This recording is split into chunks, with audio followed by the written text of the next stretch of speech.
Suite de la théorie sur l'univers matériel, nous allons voir l'organisation de la matière. En fait, c'est l'étude du tableau périodique que nous allons faire dans ce cours, première partie.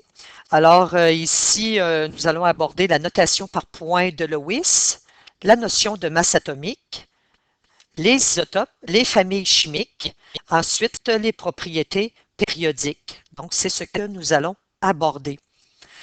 La notation par points de M. Lewis, c'est tout simplement une façon de représenter un atome d'un élément avec son symbole, et autour de son symbole, nous plaçons les électrons de valence, donc ceux qui sont sur la dernière couche.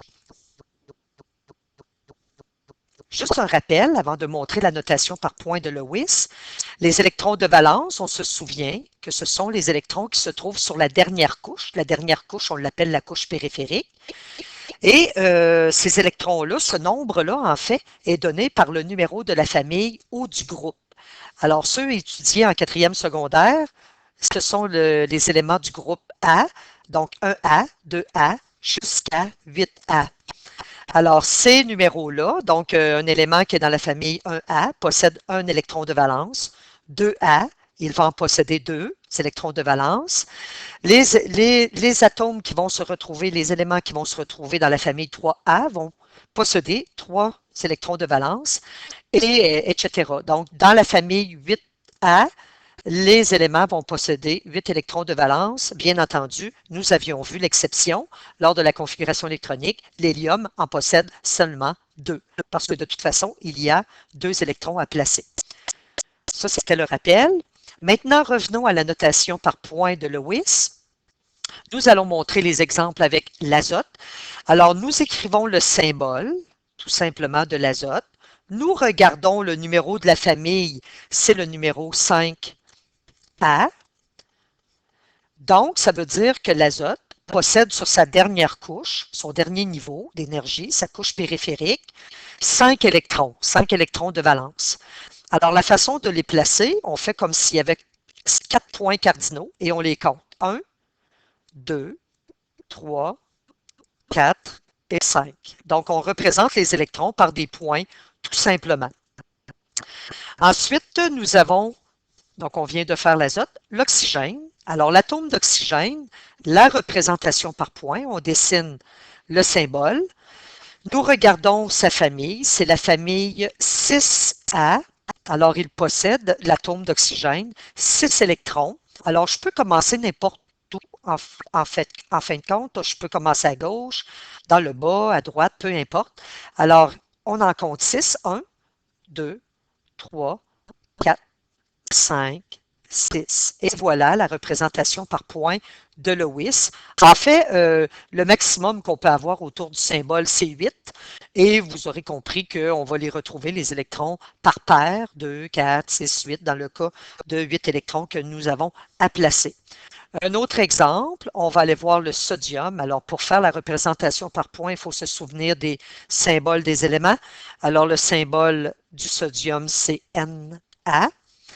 Nous avons une famille 1A pour cet élément et donc un seul électron de valence. Maintenant, nous sommes rendus au calcium. Alors, le calcium, le symbole de l'élément, c'est Ca. Le calcium est situé dans la famille 2A.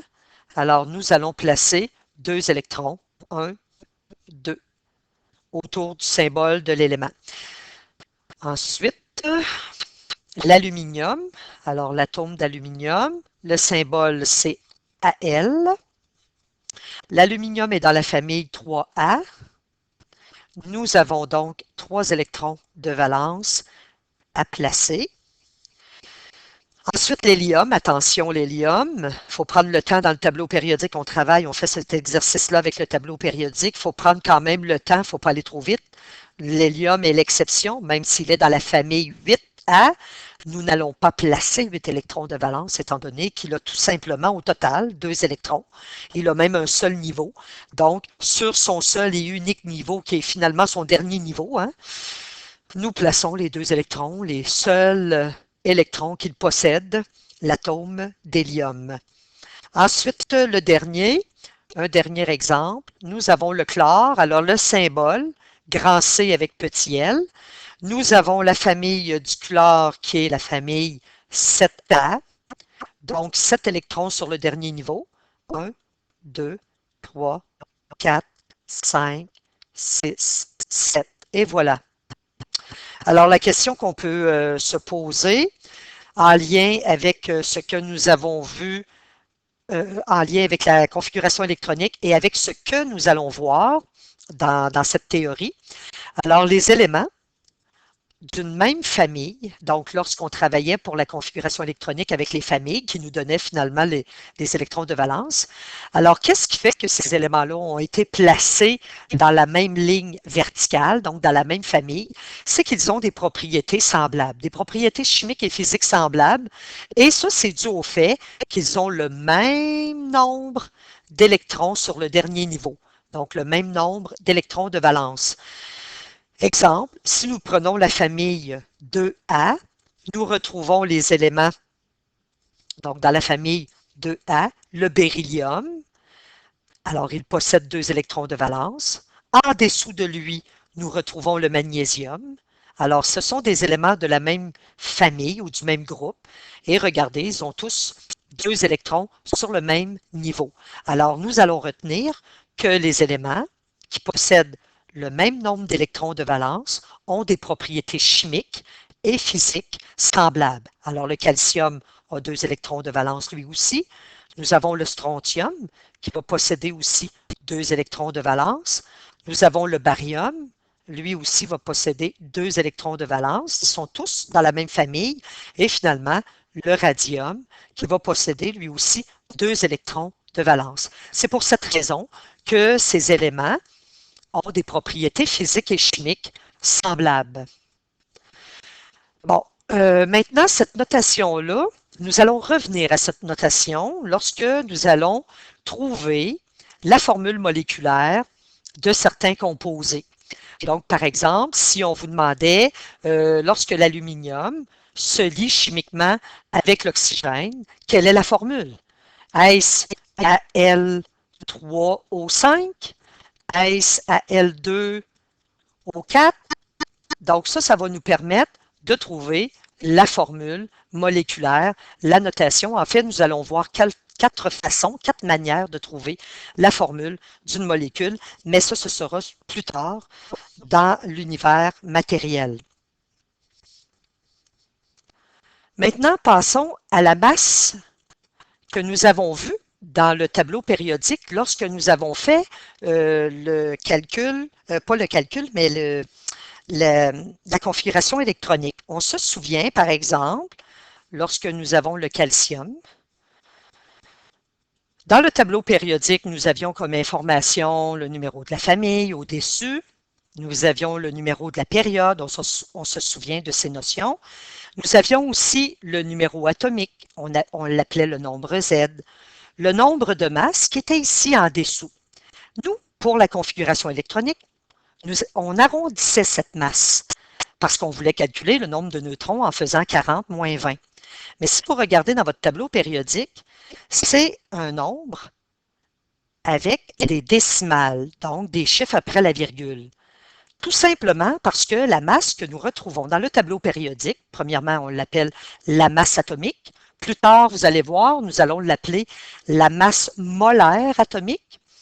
Alors, c'est une masse qui est relative. Pourquoi? Parce que c'est une masse qui a été calculée en comparaison avec le carbone 12. Donc, je vais vous illustrer ça tantôt.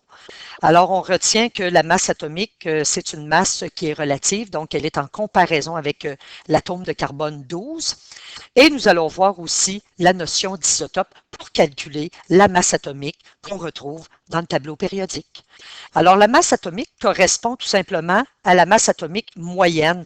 C'est un peu comme vos examens, supposons en sciences. Supposons qu'on fait 3 examens. Un premier examen où vous avez pardon, 80%. Ensuite, un deuxième examen où vous avez, par exemple, 78%. Et un troisième examen où vous avez, par exemple, 89%. Alors, si vous calculez avec ces valeurs, si vous faites une moyenne, supposons qu'on donne la même pondération pour les notes, donc si on fait l'addition, 80 plus 78 plus 89, on arrive à 247.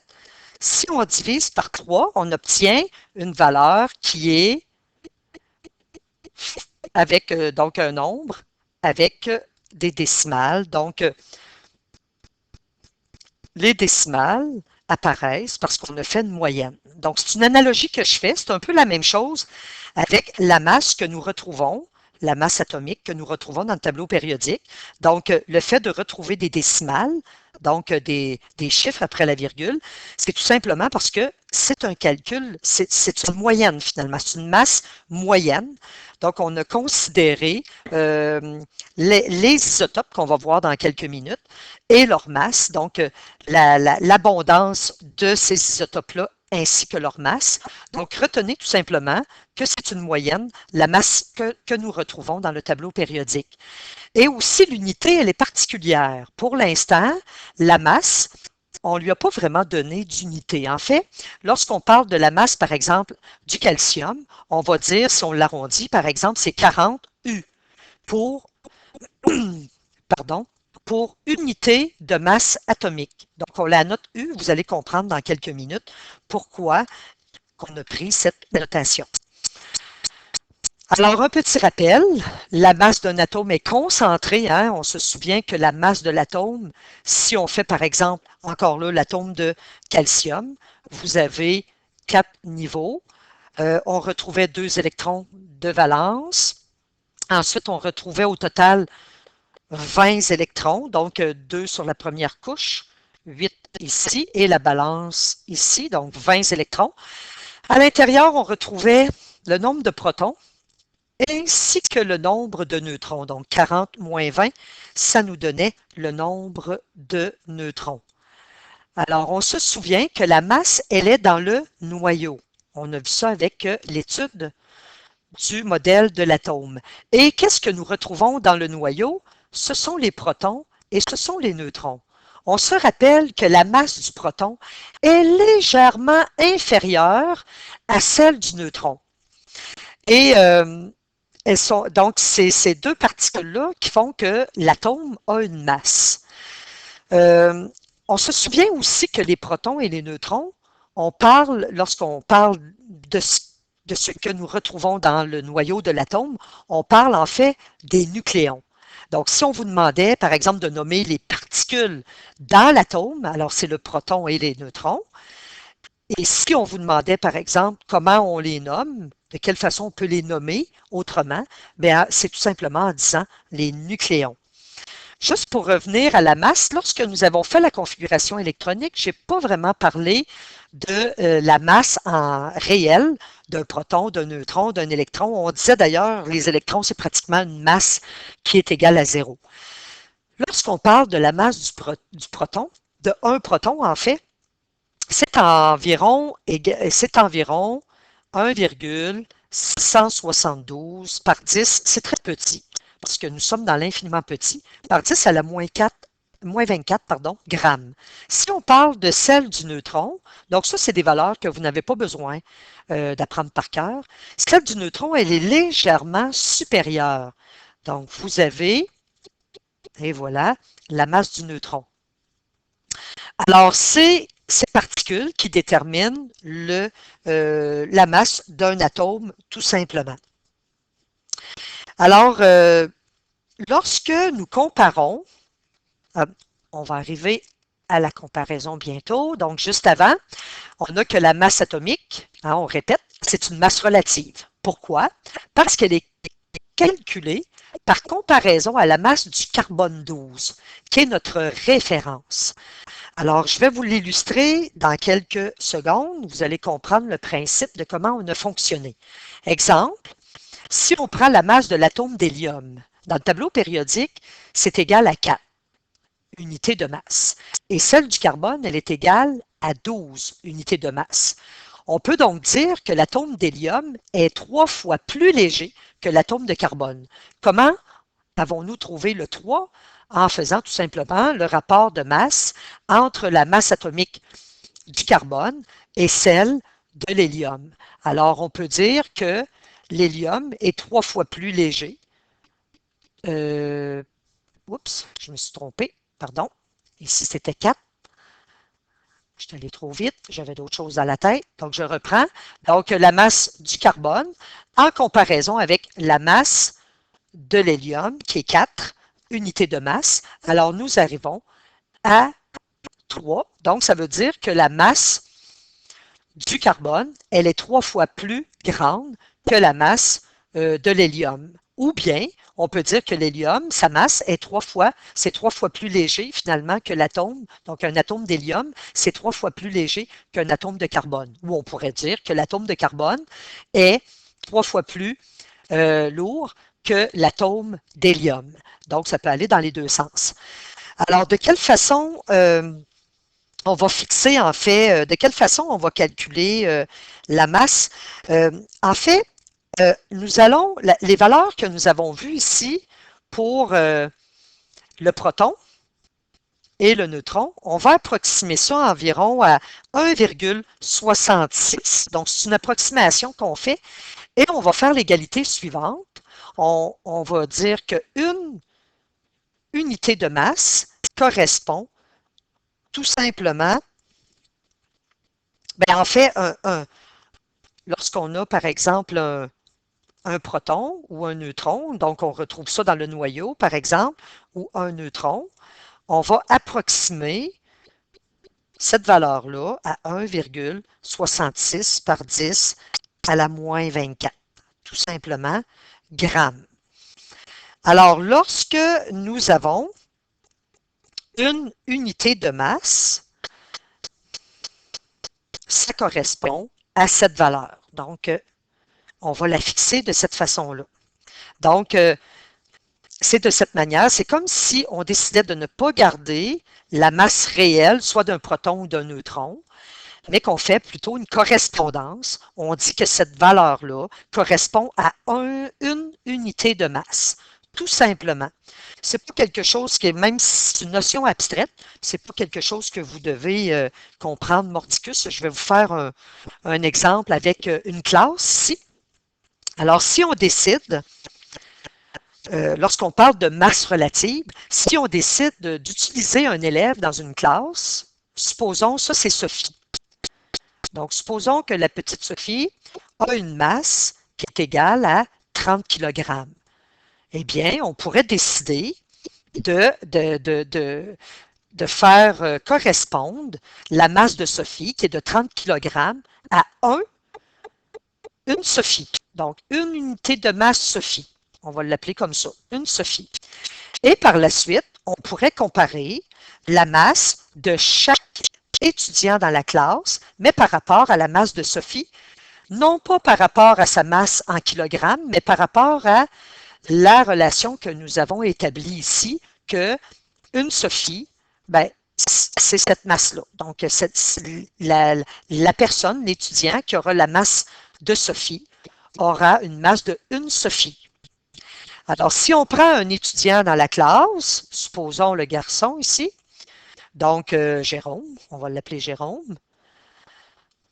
Alors, si Jérôme a une masse qui est égale à, par exemple, à 45 kg, on ne donnera pas cette masse-là. On va la donner plutôt en comparaison en nombre de Sophie. Alors, il a combien de Sophie à ce moment-là? Il a 1,5 Sophie.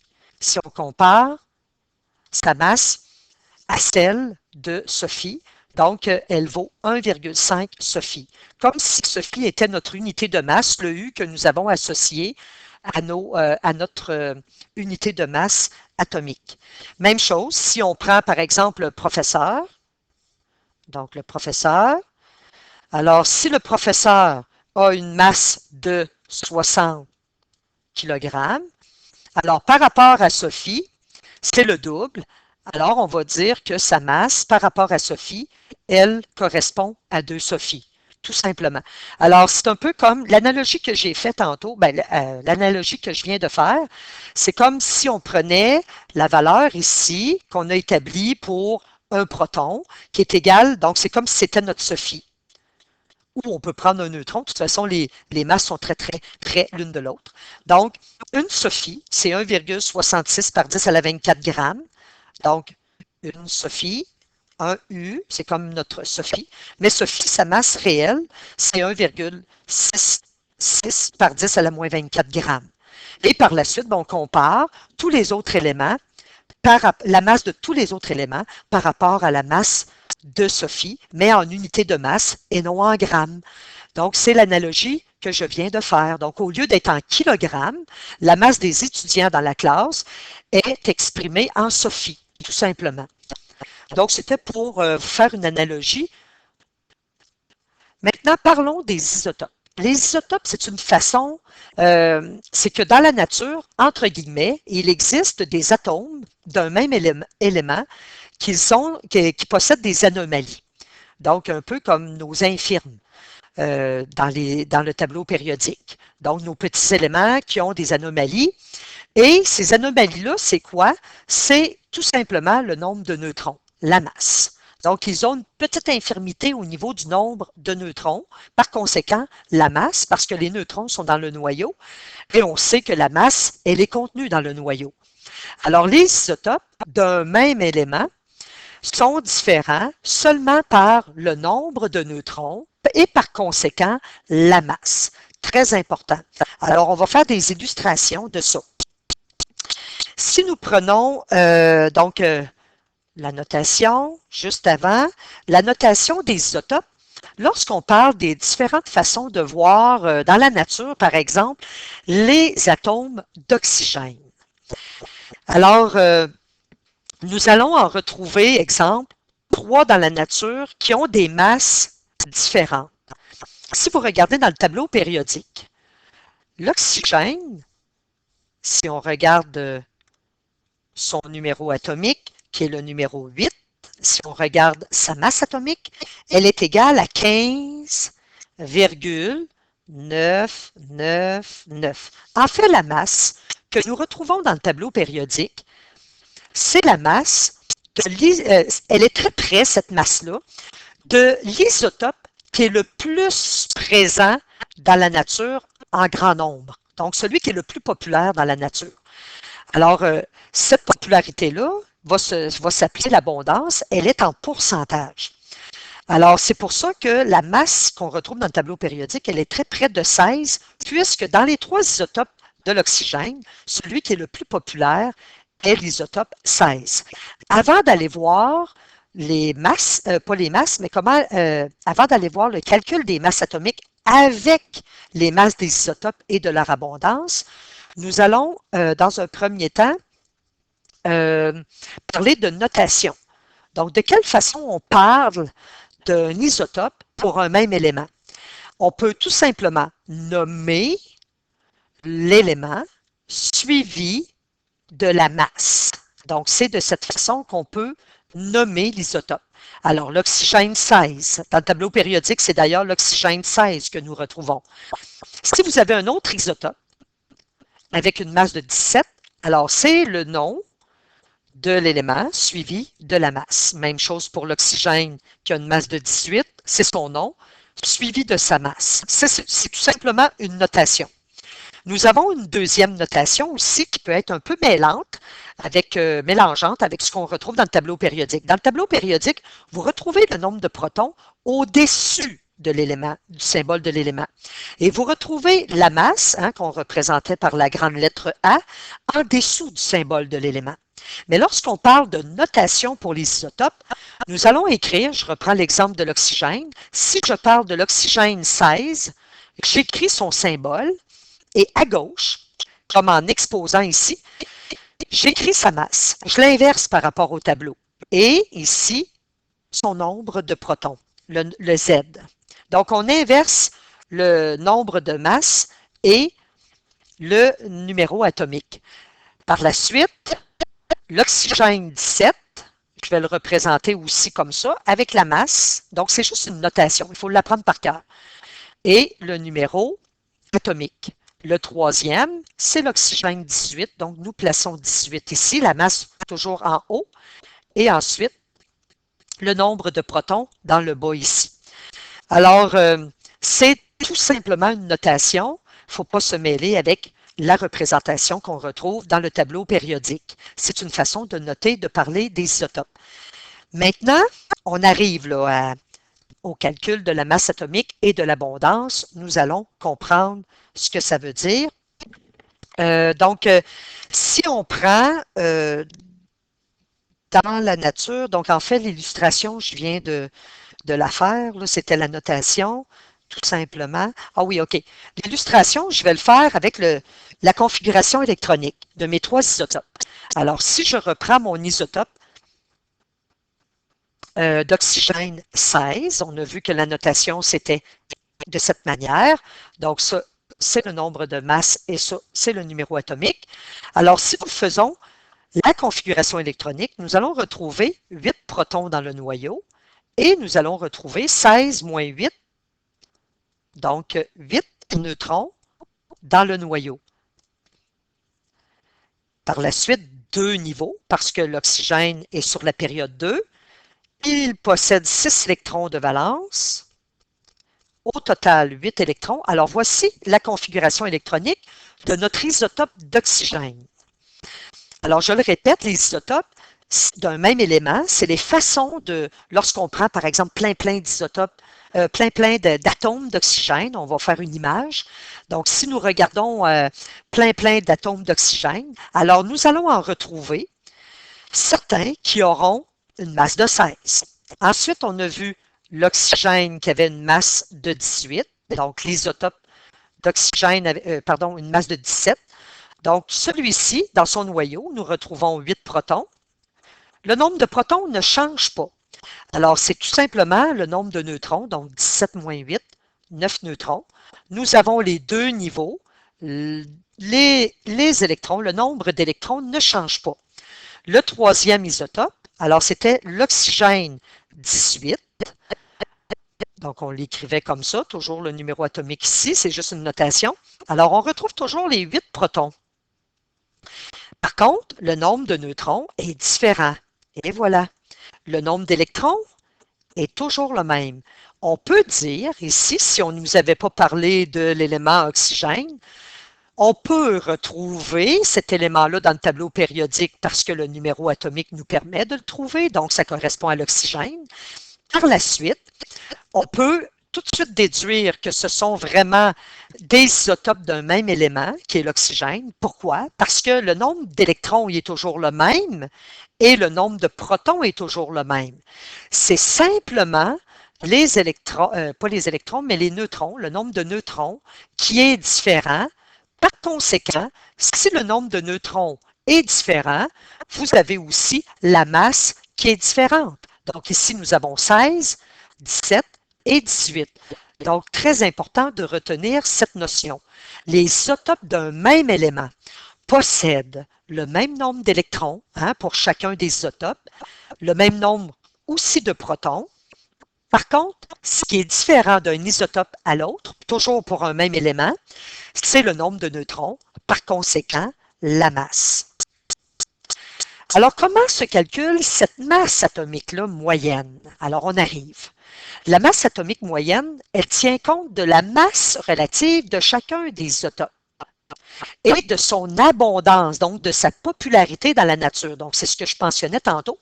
Si nous prenons nous avons plein d'atomes, donc on va faire une image dans un contenant et que nous regardons à la loupe, c'est juste une image, là. Donc à la loupe, chacun des éléments d'oxygène. Alors nous allons remarquer qu'il va y en avoir, bon, tous vont avoir le même nombre d'électrons, le même nombre de protons, mais qu'il y en a un certain pourcentage qui vont posséder, par exemple, une masse de 16, de 17, de 18. Alors qu'ils vont avoir, entre guillemets, une petite infirmité au niveau du nombre de neutrons, par conséquent, la masse. C'est ça qu'on appelle les isotopes. Alors, on va comprendre comment elle a été calculée, cette masse-là atomique. La formule n'est pas donnée dans les examens, il faut la retenir. La masse moyenne est tout simplement calculée avec la masse du premier isotope, multiplié par l'abondance relative qui est en pourcentage, plus la masse du deuxième isotope, multiplié par son abondance qui est en pourcentage, plus la masse du troisième isotope, fois l'abondance, et ainsi de suite jusqu'à ce que le nombre d'isotopes termine. Nous allons montrer un exemple. Nous allons calculer la masse atomique moyenne du carbone. C'est la façon de s'auto-corriger lorsque nous avons une question de cette nature, c'est de ne pas perdre de vue son tableau périodique. Alors, si nous effectuons très bien notre calcul, nous allons avoir une masse qui va être très, très près de celle que nous obtenons dans le tableau périodique. La masse du carbone dans le tableau périodique, elle est de 12,011 environ. Donc, nous devrions arriver autour de cette valeur. Alors, nous avons, en fait, le calcul a été fait. Oui, il a été fait. Alors, ce qu'on fait tout simplement, pardon, nous avons la masse du premier isotope. Alors, si on écrit le nom de l'élément suivi d'un nombre, nous savons que c'est la masse qui est donnée. Nous avons l'abondance qui est en pourcentage. Donc, nous avons que le carbone 12 est présent à 98,9% dans la nature. Si nous prenons un contenant qui a beaucoup d'atomes de carbone, supposons sur 100 atomes de carbone, eh bien, la grande majorité va posséder une masse de 12. Donc, c'est l'élément qui est le plus, c'est l'isotope qui est le plus populaire dans la nature. Ensuite, si on continue de regarder à la loupe les isotopes du carbone, donc les façons de voir le carbone, nous allons arriver à un atome qui va avoir une masse de 13, mais ça va être à peu près à peine 1,1% de ces 100 atomes-là qui vont posséder une masse de 13. Et par la suite, le carbone 14, nous l'avons vu lorsque nous avons parlé de la radioactivité, qui est radioactif. Hein, il est naturellement radioactif. Nous en avons dans nos eaux, tant et aussi longtemps que nous nous alimentons. Donc, ça vient des rayonnements cosmiques. Les plantes, par la photosynthèse, en possèdent. Les animaux et les humains mangent des plantes ou des animaux et se retrouvent avec du carbone 14 dans leurs eaux. Ensuite, bon, le carbone 14, lui, par contre, il n'est pas vraiment populaire dans la nature. En fait, on le retrouve populaire 1 par 10 à la moins 14%. Donc, c'est vraiment pas beaucoup. Alors, c'est pour ça que la masse dans le tableau périodique ne tend pas vers 14, mais bien vers 12. Ça, c'est un peu, je vais faire une analogie. C'est un peu comme si dans un examen, dans une matière, supposons que vous avez un examen et que vos 5 examens et que le premier, c'est 80%, le deuxième, c'est 85%, ensuite le troisième, c'est 90%, ensuite le quatrième, c'est 88% et le dernier, c'est 60%. Donc, comme vos valeurs sont supérieures ou égales à 80, lorsque vous allez faire le calcul de la moyenne, alors la moyenne va tendre tout simplement vers les valeurs les plus populaires, celles qui se répètent le plus. Alors ici, la moyenne va être autour de 80. Parce que le 60, en fait, c'est pas lui qui est populaire. Vous avez eu des notes. Les notes les plus populaires sont celles qui sont égales ou au-dessus de 80. C'est un peu la même chose c'est une analogie, pour les masses atomiques moyennes. Elles vont toujours tendre vers, finalement, l'isotope qui est le plus populaire. Donc, un peu comme votre note ici qui est la plus populaire. Donc, si vous calculez une moyenne, ça va être à peu près égal à 80,6, donc à peu près 81%. Donc, c'est normal que la moyenne tend vers une valeur qui est la plus populaire, donc des valeurs au-dessus de 80 ou égale à 80. Celle-là n'arrive pas souvent, donc vous en avez juste une faible note sur les 5. C'est une analogie que j'ai faite. Allons voir le calcul. Alors, comment nous allons calculer la masse moyenne? Alors, vous allez prendre tout simplement, je vais le refaire, même si c'est fait ici, Donc, la masse va être égale tout simplement à la masse du premier isotope qui est 12, fois son abondance relative qui est 98,9 divisé par 100. On divise réellement par 100. Plus. Donc, faites attention. Souvent, dans l'examen, il y en a qui vont aller mettre des fois, mais c'est vraiment un plus.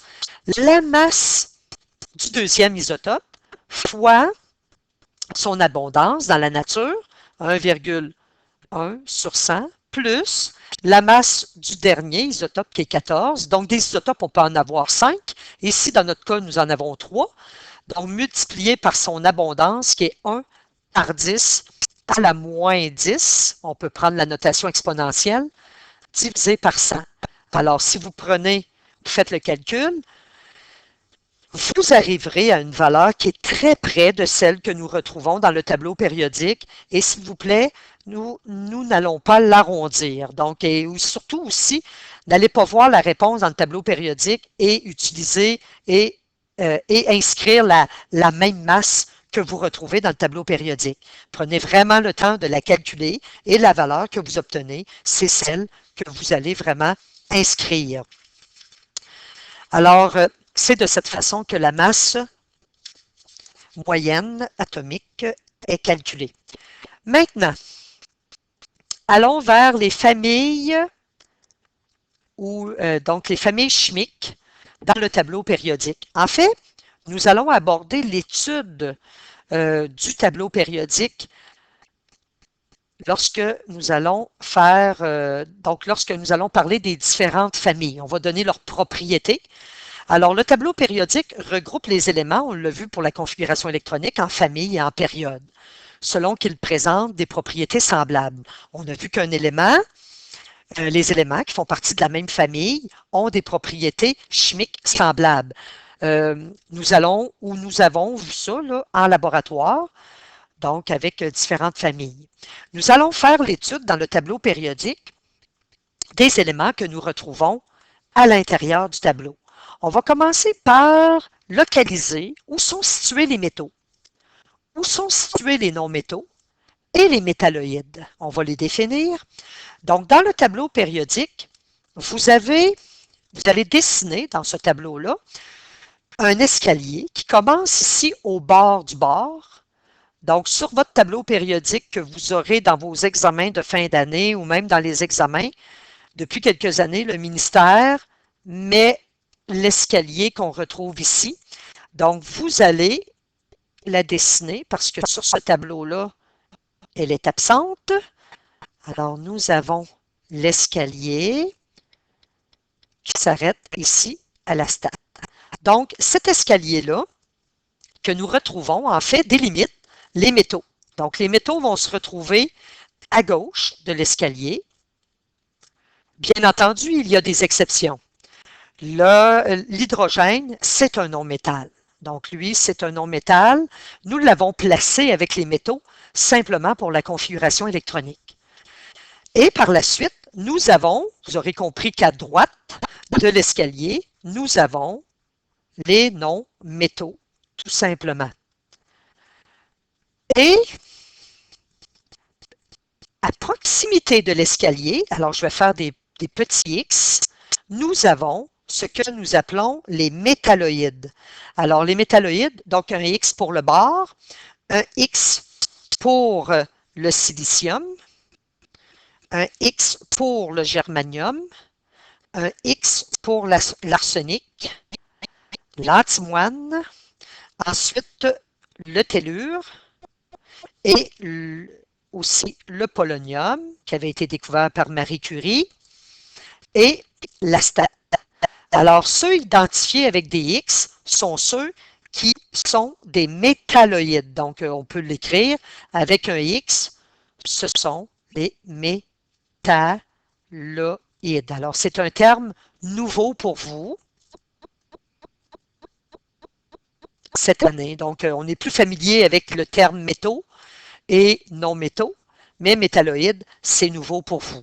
Dépendamment des manuels de chimie que vous allez regarder, nous avions aussi le carbone qui était considéré comme un métalloïde et le bismuth mais pour cette maison d'édition-là et pour le ministère, alors vous avez simplement ces éléments-là qui sont considérés comme les éléments métalloïdes. Donc, voyez-vous, là, l'étude de notre tableau périodique commence tranquillement, là.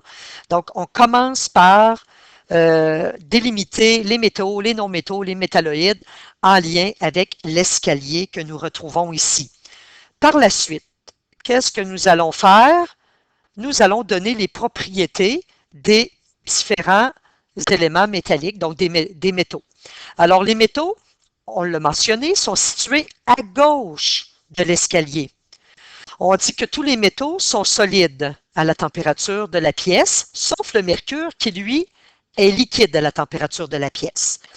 Dans votre tableau périodique que vous avez dans votre manuel, alors les éléments qui sont liquides à la température de la pièce sont représentés avec une certaine calligraphie du symbole à l'intérieur du tableau périodique. Vous pourrez aller le consulter. Les métaux, ce sont les propriétés, donc très important de les retenir, d'associer les bonnes propriétés au bon groupe, donc les métaux. Alors, ils ont un éclat métallique, donc ils sont brillants.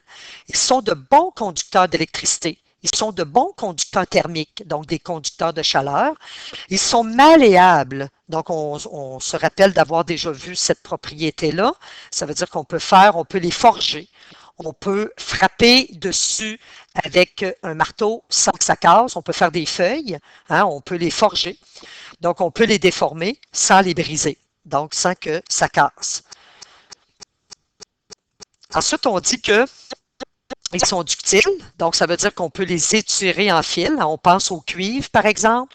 On a des fils de cuivre pour les fils électriques que nous retrouvons dans nos maisons. Donc, on peut pour revenir à la malléabilité, ici, là, on a les feuilles d'aluminium, les feuilles, donc les différents types de feuilles qu'on peut faire avec les métaux. Donc, la ductilité, on a par exemple les fils de cuivre, il y en a d'autres aussi. Nous savons aussi que plusieurs métaux vont réagir avec des acides. Ce n'est pas tous les métaux, mais il y en a quand même plusieurs qui vont réagir avec des acides. À ce moment-là, nous allons avoir du dihydrogène qui va être formé comme gaz. Donc, on peut le retenir. Si jamais on a un acide qui réagit avec un métal, nous allons avoir la formation du dihydrogène gazeux, un gaz qui est explosif en présence d'une flamme. Les métaux ont tendance, ça, vous allez retenir cette notion-là, mais nous allons l'utiliser lorsque nous allons parler de la formation des molécules. Donc, ils peuvent s'unir à des non-métaux. Alors, un métal ne s'unit pas avec un métal. Si vous avez un métal avec un métal, on parle de mélange homogène, on parle d'alliage. Mais si on parle, par exemple, d'une liaison entre un métal et un non-métal, on peut parler de réaction chimique, donc la formation d'un composé. Les métaux aussi sont généralement des donneurs d'électrons. Ça, nous allons revenir avec ce concept-là lorsque nous allons voir les propriétés périodiques. On retient que naturellement, lors d'une réaction chimique, en fait, un métal va avoir tendance à donner des électrons, pas n'importe lesquels. Ce sont les électrons sur le dernier niveau. C'est pour cette raison que nous avons étudié le modèle de l'atome. Lorsque nous sommes arrivés au dernier modèle, le modèle de Bohr, le modèle simplifié Rutherford-Bohr, alors nous avons vu qu'il y avait des niveaux ou des couches d'énergie. Il y avait des électrons sur le dernier niveau et dans une réaction chimique, ça se passe à ce niveau-là avec les électrons du dernier niveau. Maintenant, les non-métaux. Nous avons vu tantôt dans le tableau périodique qu'ils étaient situés à droite de l'escalier. Attention, l'hydrogène, c'est un non-métal. Il faut aller le chercher, là, lui. Alors, il est du côté des métaux, mais il n'est vraiment pas un métal. C'est tout simplement un non-métal. Nous l'avons placé avec les métaux pour sa configuration électronique, tout simplement. Les non-métaux, leur propriété, c'est toutes les propriétés des métaux, mais à l'inverse. Autrement dit, ils n'ont pas d'éclat métallique. On peut dire qu'ils sont ternes. Ils sont mauvais conducteurs de chaleur, donc thermique, mauvais conducteurs d'électricité. Eux autres, on ne peut pas ils ne sont pas malléables. On peut dire aussi qu'on ne peut pas les laminer. On ne peut pas non plus les étirer. Donc, on peut dire tout simplement qu'ils sont non malléables, non ductiles. Ensuite, ils sont généralement, comme ils ne sont pas de bons conducteurs thermiques, on peut dire qu'ils sont généralement de bons isolants. Les non-métaux ont tendance, ça aussi on va revenir sur cette notion-là lors de la formation des molécules, les non-métaux ont tendance à s'unir aux métaux pour former des composés. Les non-métaux sont des receveurs d'électrons. Ça aussi, pour les propriétés périodiques, on va s'en servir dans quelques minutes. Les métalloïdes maintenant, ceux-là, on les connaît un peu moins. Les métalloïdes, on a vu tantôt, on les a inscrits par un X. Donc, ils sont situés près de l'escalier, le long de l'escalier. En fait, pourquoi on les qualifie, ces éléments-là, de métalloïdes? C'est parce qu'ils ont des propriétés des métaux puis en même temps des non-métaux. Donc, ils peuvent être, par exemple, non malléables, mais conducteurs d'électricité. Exemple, le silicium. Donc, le silicium qu'on va utiliser beaucoup en électronique, c'est un bon conducteur, mais par contre, non malléable.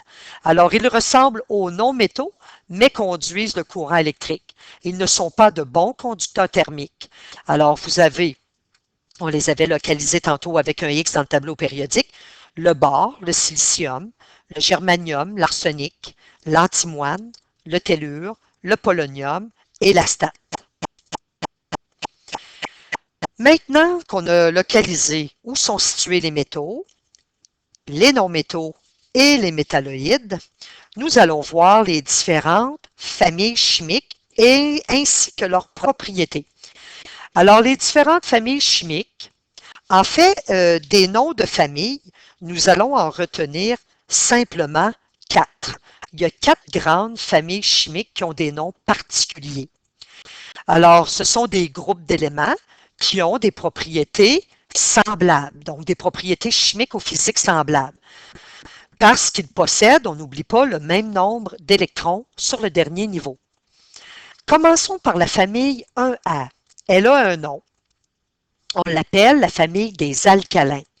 Alors, nous avons le lithium. Attention, l'hydrogène ne fait pas partie de cette famille.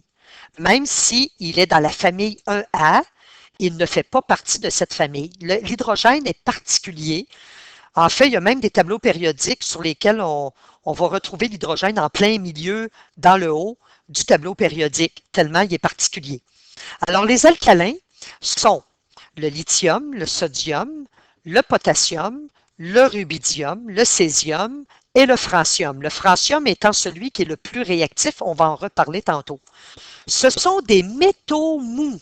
On peut les couper avec un couteau. Vous allez voir d'ailleurs un film concernant cette propriété-là. Donc, ils sont légers. Ils ont un point de fusion bas. C'est facile de les faire fondre. Donc, ils vont fondre à des températures peu élevées. La fusion, c'est lorsque l'élément passe de l'état solide à l'état liquide. Ils réagissent fortement avec l'eau. Donc, si on place, par exemple, du potassium, vous allez voir une vidéo, là, c'est assez agressif et violent comme réaction. Lorsque vous prenez du potassium et que vous le placez dans de l'eau, il y a une très, très grande réaction. En fait, lorsque vous avez un alcalin qui réagit avec de l'eau, donc plus de l'eau, vous allez vous retrouver avec énormément d'énergie et il va y avoir un gaz formé qui va être le dihydrogène. Vous allez avoir par la suite une base ou un alcalin, d'où le nom d'alcalin, donc, ça va donner une solution alcaline, et vous aurez un gros dégagement d'énergie. C'est une réaction qui est exothermique, on va voir ça un peu plus tard. Donc, c'est pour ça qu'on les appelle alcalins, parce que dans l'eau, ils forment un alcali, qui est tout simplement une base. Pardon. Alors, ils sont tellement réactifs, les alcalins, qu'on ne les retrouve pas à l'état simple. Ils sont plutôt liés avec d'autres éléments, donc on les retrouve sous forme de composés, car ils sont trop réactifs. Et le plus réactif de la famille, c'est le francium. Le lithium, donc on va donner quelques exemples d'utilisation des alcalins dans la vie de tous les jours. Le lithium est souvent utilisé en médecine pour traiter les états dépressifs. Bien entendu, ce n'est pas du lithium pur, c'est un sel de lithium. Parce que s'il réagit violemment avec l'eau, imaginez ce qu'il pourrait faire avec la salive. Alors donc, on va utiliser aussi certains alcalins, comme le sodium, dans la fabrication, dans le milieu finalement, pardon, gazeux des lampes, pour donner une belle lumière intense et jaune qui n'éblouit pas. Le rubidium, lui, il est légèrement radioactif. On va s'en servir en médecine. Il va nous permettre de localiser les tumeurs cérébrales qui se fixent dans les tissus, tout simplement. Donc, dans les tumeurs, mais non, pardon, car il se fixe dans les tumeurs, pardon, mais non dans les tissus sains. Donc, on va l'utiliser en médecine à cette fin. Donc, on peut faire plusieurs choses avec les alcalins. La famille 2A maintenant, le groupe 2A, on les appelle, c'est la famille qui commence par le beryllium, on les appelle les alcalino-terreux. Terreux vient du fait qu'ils sont présents en grande quantité dans la croûte terrestre. Alcalino, c'est parce que eux aussi dans l'eau, ils vont former un alcalin, un alcali, mais la réaction est beaucoup moins violente. Donc, si vous avez un alcalino terreux plus de l'eau, ça va donner aussi de l'énergie, mais beaucoup moins que les alcalins. En plus, vous allez avoir une base qui va être formée, un alcalin, et vous allez avoir aussi, principalement, un petite formation de dihydrogène, mais il n'y a tellement pas d'énergie que ça ne pogne pas en feu comme avec les alcalins. Alors, vous avez le beryllium, vous avez le magnésium, le calcium, le strontium, le barium et le radium. Ce sont des métaux, mais qui sont plus durs que les alcalins. Leur point de fusion, comme ils sont plus durs, il est un petit peu plus élevé. Donc, pour les faire fondre, il faut augmenter la température. Par rapport aux alcalins, les alcalins n'ont pas besoin d'une très haute température pour les faire fondre. On l'a dit tantôt, ils sont moins réactifs que les alcalins.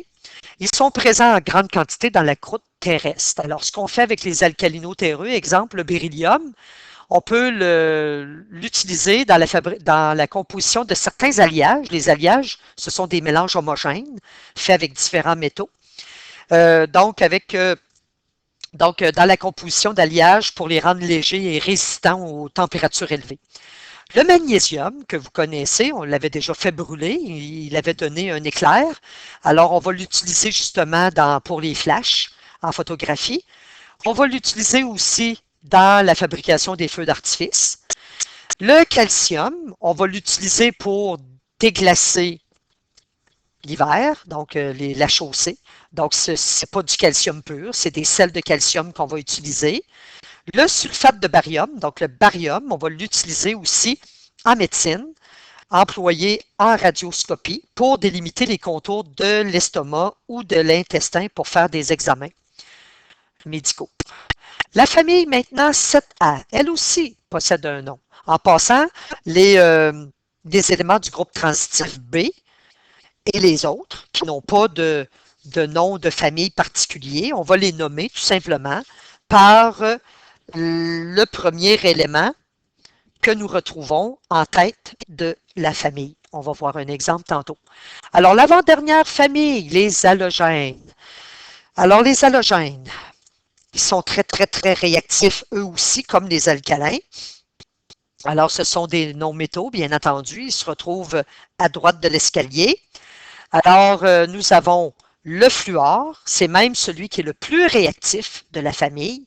Dans les alcalins, c'était le francium. Dans les halogènes, c'est le fluor. Donc, vous pourrez retenir que les deux éléments les plus réactifs du tableau périodique sont ceux qui commencent par un F. Le francium, c'est Fr et le fluor, c'est F. Nous avons le chlore, le brome, l'iode et l'astate. À la température de la pièce, le fluor et le chlore sont à l'état gazeux. Le brome, lui, est liquide, mais on voit juste au-dessus du liquide de la vapeur qui est rouge, en fait. Donc, lorsqu'il est à l'état gazeux, c'est rouge. Nous avons l'iode. On avait déjà vu la sublimation de l'iode qui nous donnait une belle vapeur qui était mauve, mais à la température de la pièce, lorsqu'il était dans le tube, il était solide. Donc, l'iode et l'acétate sont à l'état solide à la température de la pièce. Les halogènes sont très réactifs. Ils vont se lier aux métaux. On ne les retrouve pas à l'état élément.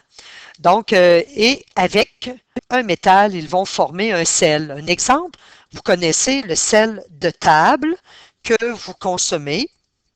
Alors, NaCl. Et voilà. Vous avez votre halogène qui est lié avec le métal sodium. Donc, c'est le sel de table. Et d'ailleurs, le mot halogène, ça veut dire tout simplement générateur de sel. Ensuite, avec des acides, avec l'hydrogène, ils forment des acides forts. Alors, par exemple, en laboratoire, on utilise souvent le HCl, qui est l'acide chlorhydrique, donc le chlorure d'hydrogène. Alors, si vous avez un halogène qui se lie avec l'hydrogène, eh bien, il va faire un acide qui est quand même assez fort, qui se dissocie facilement. On va voir ça un peu plus tard. Alors, principalement, les halogènes sont toxiques, corrosifs, bactéricides. Donc, on peut s'en servir pour désinfecter.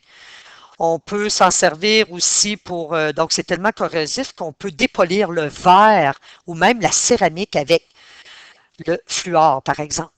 Alors, le plus réactif, on le répète, c'est le fluor. On utilise le chlore pour désinfecter l'eau de la piscine, par exemple. L'iode, on va faire des teintures d'iode et on va l'utiliser comme antiseptique. Bon, donc, par exemple, avant de faire une opération, on peut badigeonner la place à opérer avec soit une teinture d'iode ou de brome.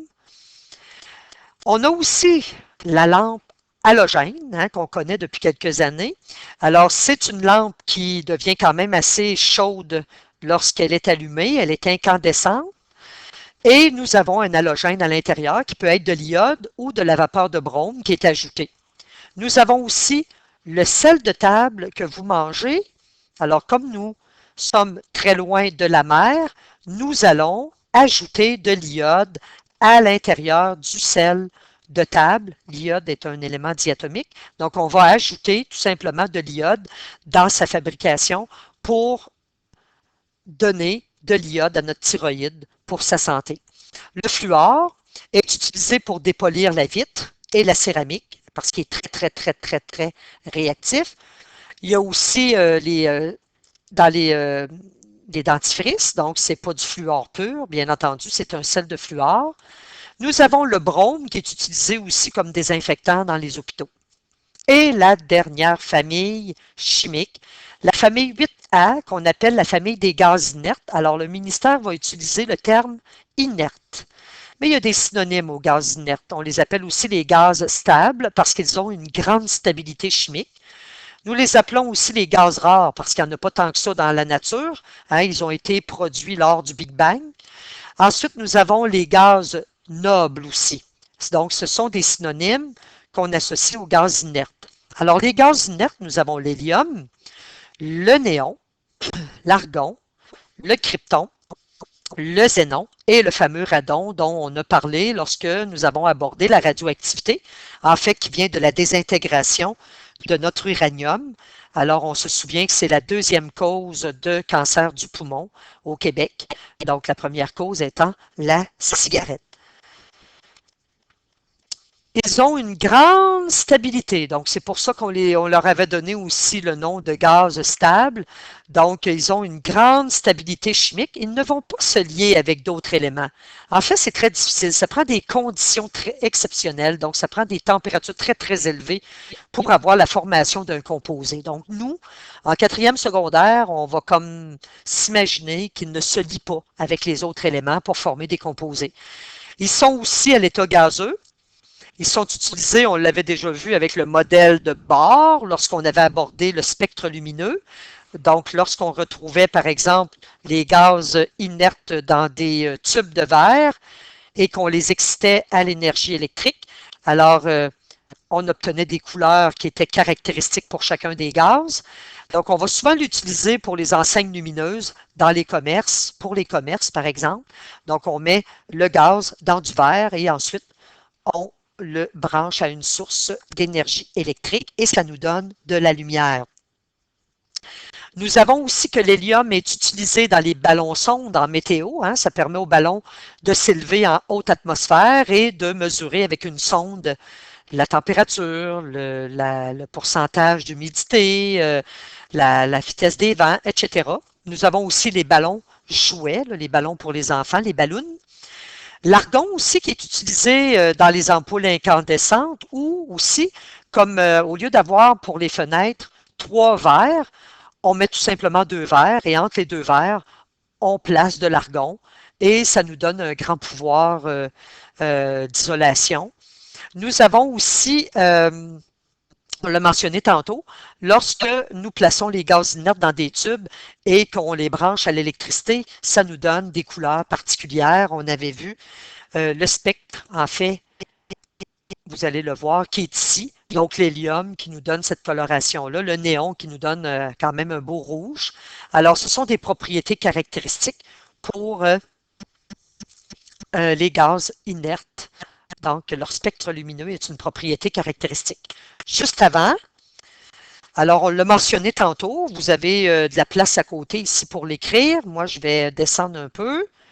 Alors, nous avons appris les 4 familles, donc les alcalins, les alcalino-terreux, les halogènes et les gaz inertes. En fait, les autres, on va l'écrire, les autres familles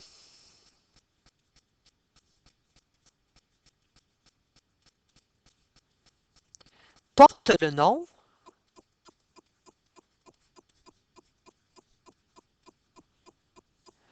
du premier élément.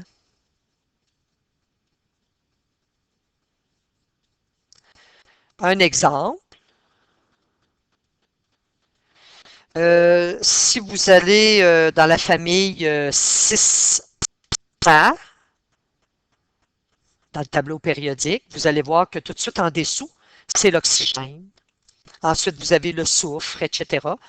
Alors, comme la famille 6A n'a pas de nom particulier, nous allons l'appeler tout simplement famille de l'oxygène.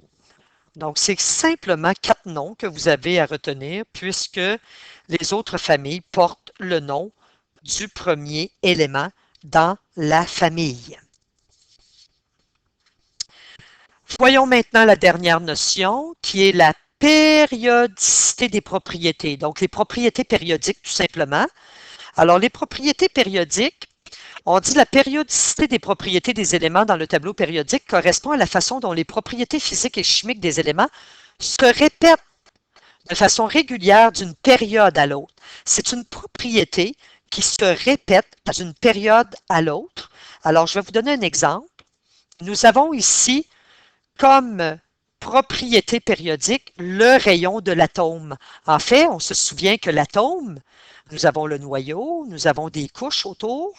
Alors, ça génère une sphère et qui dit sphère, on peut parler de rayon. Alors, le rayon de l'atome, c'est tout simplement le rayon de la sphère que l'atome génère.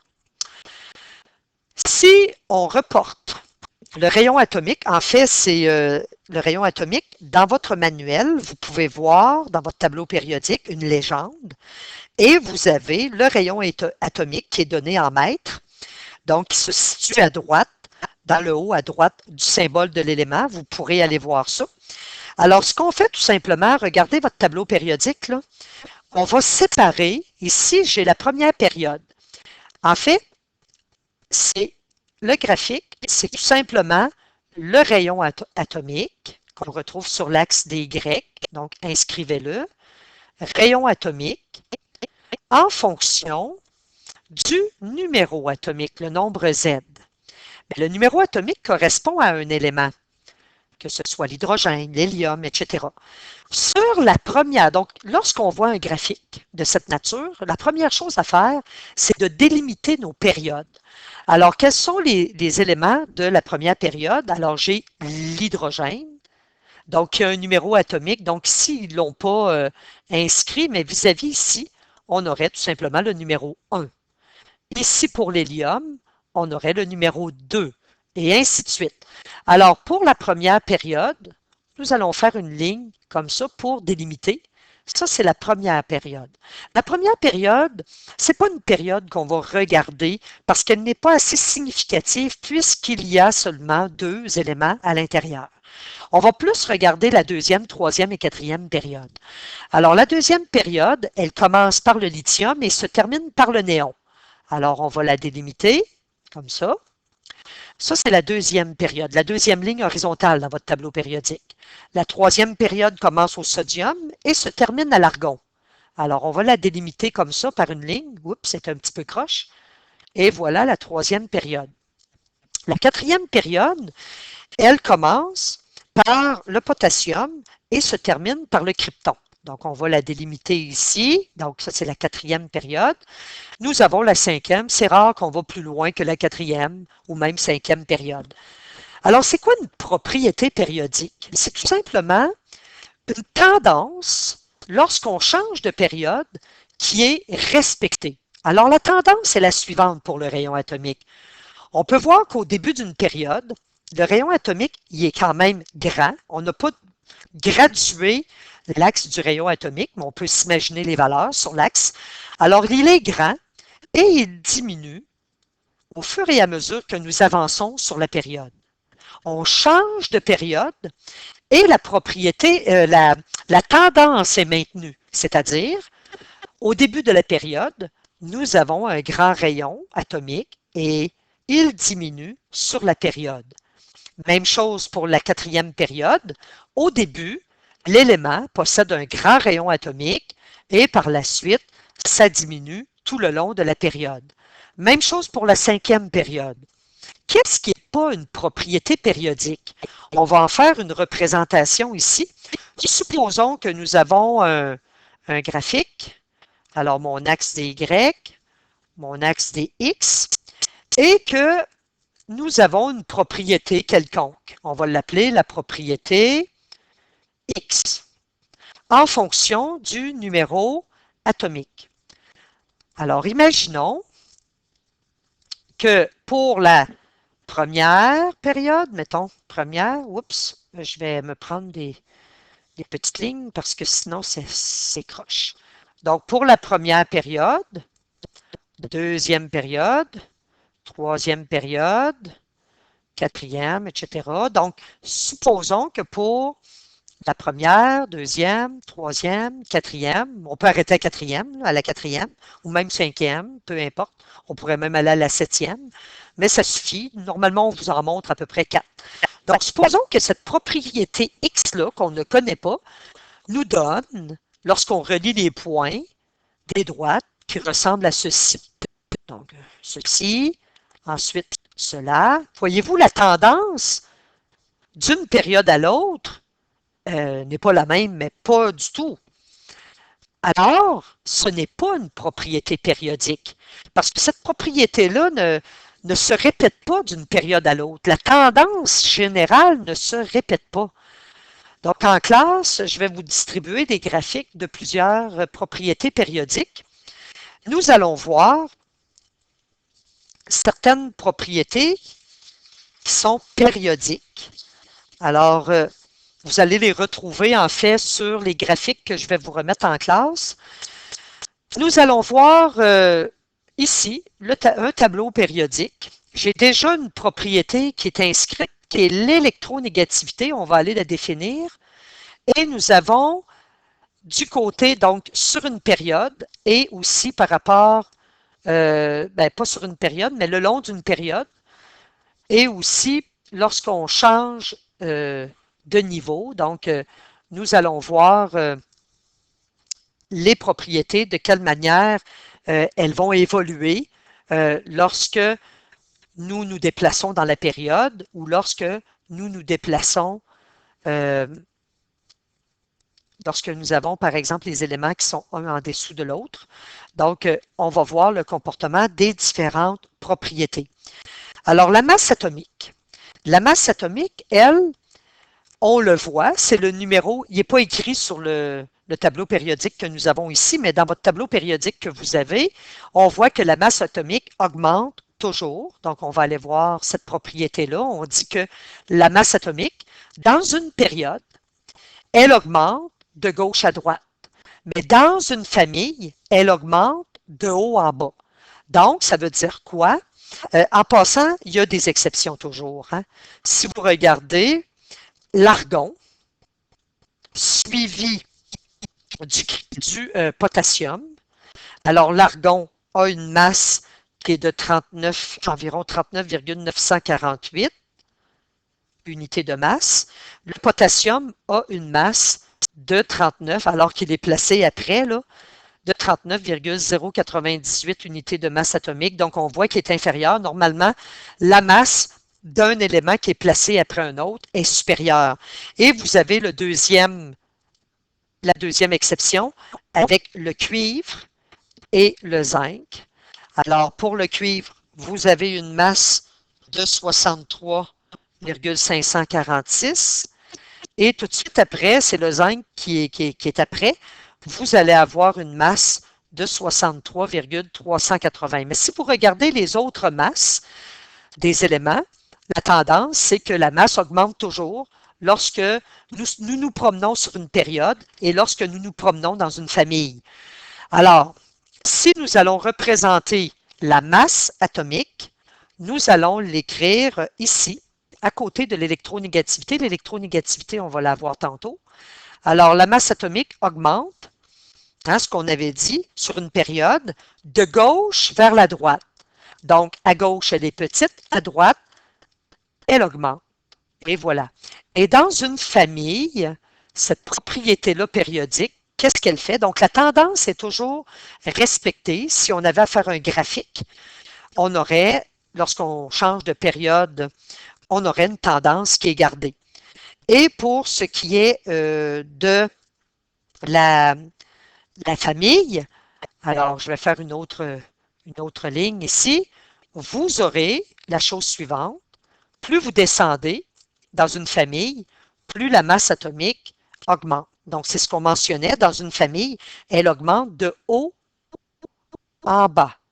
Donc, on va écrire la masse atomique. Et voilà. Nous sommes dans une notion de STE, un peu comme le calcul de la masse tantôt avec les isotopes, c'était aussi une notion de STE. Continuons de lire nos différentes propriétés périodiques. Le rayon atomique est aussi une propriété périodique. La petite notion qui va nous faire comprendre le principe tantôt de l'électronégativité et de l'énergie d'ionisation, c'est le fait justement que dans une période, hein, sur une ligne horizontale, le rayon atomique, ce qu'il va faire, donc pour un métal au début de la période, hein, c'est toujours un métal, pour un métal au début de la période, vous avez un grand rayon. Et au fur et à mesure que vous vous déplacez sur la période, le rayon de l'atome va diminuer. Et pour un non-métal, il va se retrouver très petit. Alors, c'est comme ça qu'évolue sur une période le rayon atomique. Alors, c'est grand pour un métal, mais petit pour un non-métal. Alors, sur la période, pas sur la période, mais sur notre tableau périodique, on peut aller écrire justement comment varie. Alors, on va se faire une autre flèche. Le rayon atomique, il est grand au début. Alors, on va faire la flèche dans ce sens-là.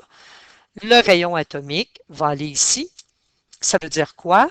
Le bout de la flèche ici veut dire qu'il est très, très grand au début de la période et ensuite, il devient petit. Alors, c'est le rayon atomique qui va varier. Maintenant, dans une famille, on se souvient que dans une famille, hein, lorsque on changeait, donc par exemple, le lithium possédait 2 couches. Ensuite, si on descendait dans la famille hein, des alcalins, le sodium possédait 3 couches. Ah! Alors, si on ajoute une couche, automatiquement, l'atome est plus grassouillet, donc le rayon atomique dans une famille va augmenter. Donc, vous allez avoir l'augmentation de la façon suivante. Alors, il va devenir de plus en plus gros lorsqu'on va descendre dans la famille. Donc, si je descends, le rayon atomique va devenir de plus en plus gros. On va aller illustrer ça. Est-ce qu'on a une flèche pour ça dans notre tableau? Oui. Alors, le rayon atomique, on va le placer à côté de masse. Oups! La masse atomique, j'avais marqué masse atome, mais c'est masse atomique. Et nous avons le rayon. Bon, là, je manque de place. Alors, le rayon atomique va augmenter à chaque fois qu'on va rajouter une couche. Donc, le rayon atomique va se retrouver sur cette flèche. Il faut les apprendre par cœur, ces propriétés périodiques-là, ainsi que de quelle manière elles vont augmenter. Donc, c'est facile de se représenter le rayon atomique, la masse atomique. Donc, on va aller vers un petit peu plus abstrait, vers une autre propriété périodique, l'électronégativité. En fait, l'électronégativité, on se souvient qu'un métal, le métal il est au début d'une période. Il possède un grand rayon atomique et on se souvient qu'un métal, c'est un donneur d'électrons naturellement. On va comprendre un peu plus cette notion-là lorsqu'on va aborder la formation des molécules. C'est un donneur d'électrons. On n'oublie pas que le noyau est chargé positivement. Donc, si le rayon de l'atome est grand, c'est facile pour un métal de donner des électrons. En fait, les dons d'électrons se font toujours sur la dernière couche. Donc, si un élément a à donner des électrons, c'est toujours les électrons sur sa dernière couche. Et plus on avance dans une période, plus l'atome est petit. Et nous allons vers le non-métal. Puis un non-métal, on a vu tantôt, dans les propriétés, que c'était un receveur d'électrons.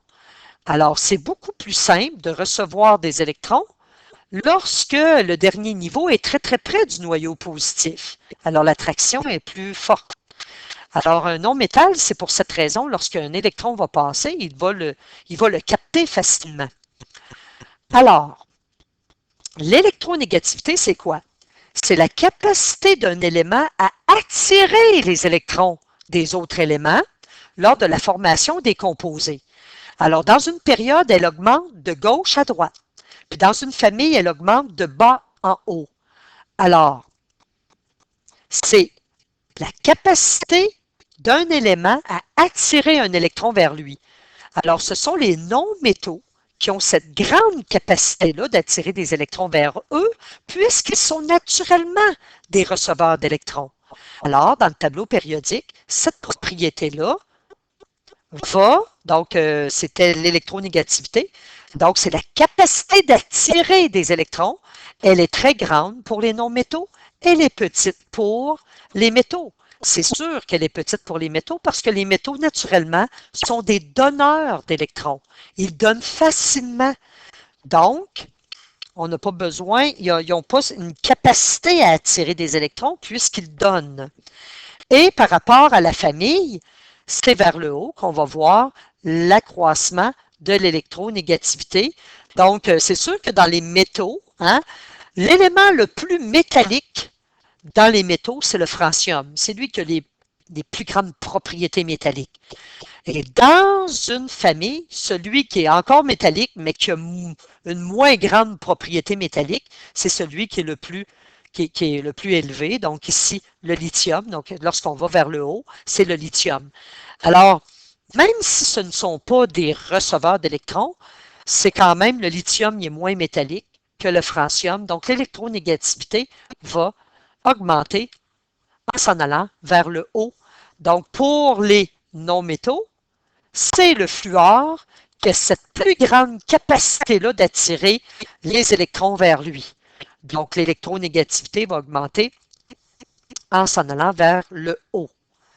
C'est un petit peu plus abstrait, ces notions-là, mais quand même, ce sont des propriétés périodiques. Ensuite, on arrive à l'énergie d'ionisation, alors c'est facile. Si on comprend l'électronégativité et l'énergie d'ionisation vont en fait euh,